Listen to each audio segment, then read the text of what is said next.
Hello everyone, I hope you're all having a good day. Let me just put this cooler off quickly. Sorry, I got a little fan cooler next to me. It's making a lot of noise.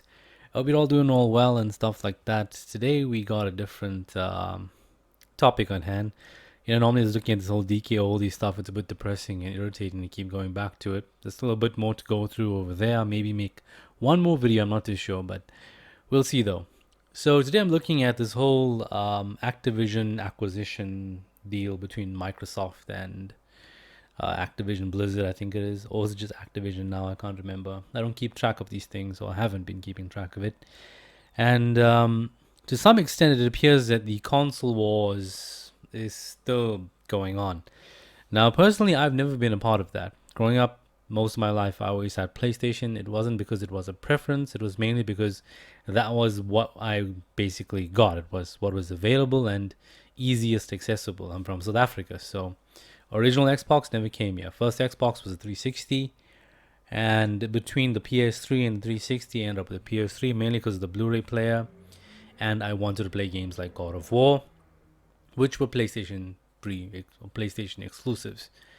Let's say that I didn't get an Xbox 360 like in 2019. I picked up one, so I still won at the end of the day. Now, why I'm bringing this up is because Microsoft has had to defend why they had to buy out Activision. Now, to some extent, I can understand where Sony is coming from. I mean, they don't want basically their rival or their biggest rival at this point, I would think. Not too sure with Nintendo, though, but that's a whole different space on its own.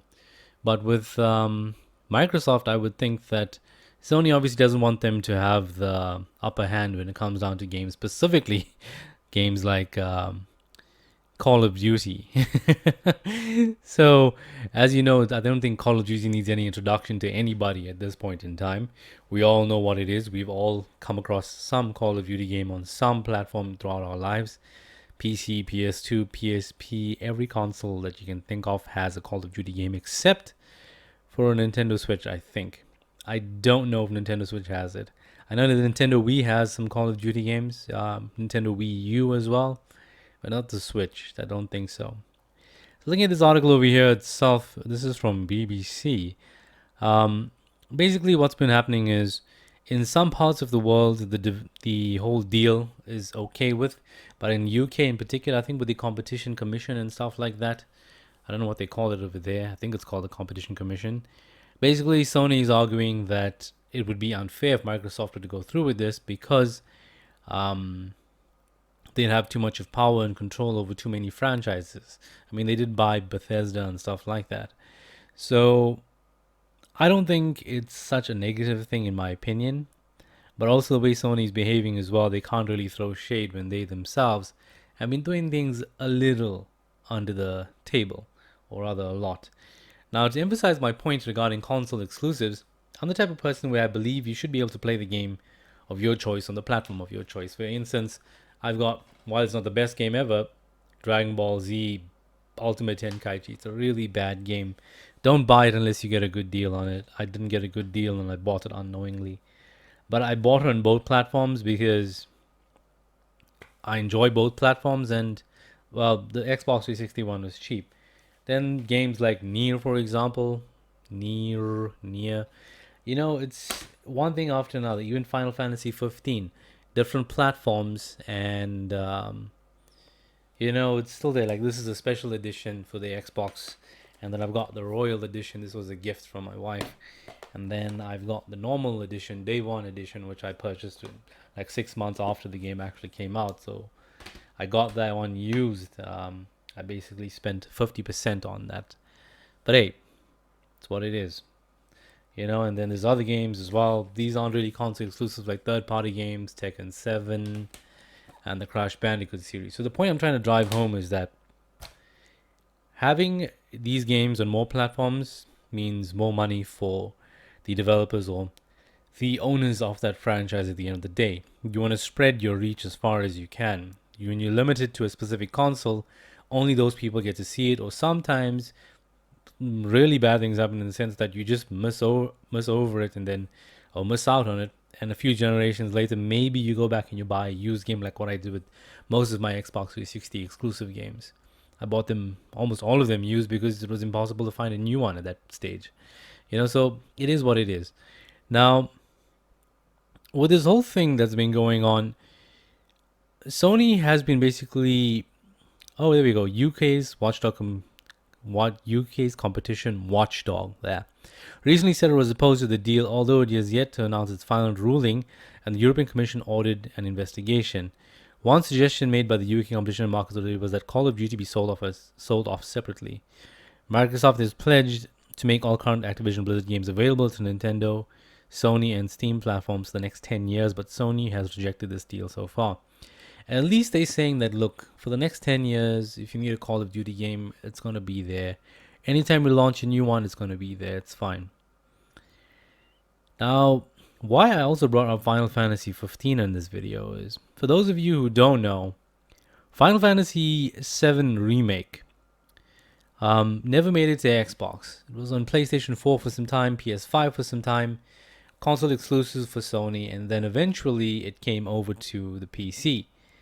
Now, why I'm trying to drill this into people's heads is that as much as it was a timed exclusive for PlayStation, they were still able to block it from coming to Microsoft.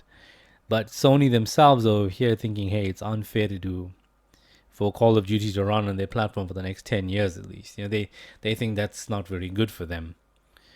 Obviously, with all the other acquisitions as well, Microsoft will be pretty much a behemoth when compared to Sony and their first-party studios, I would think. I'm not going to look into the finer details of that just yet. I'll do another video on that sometime later.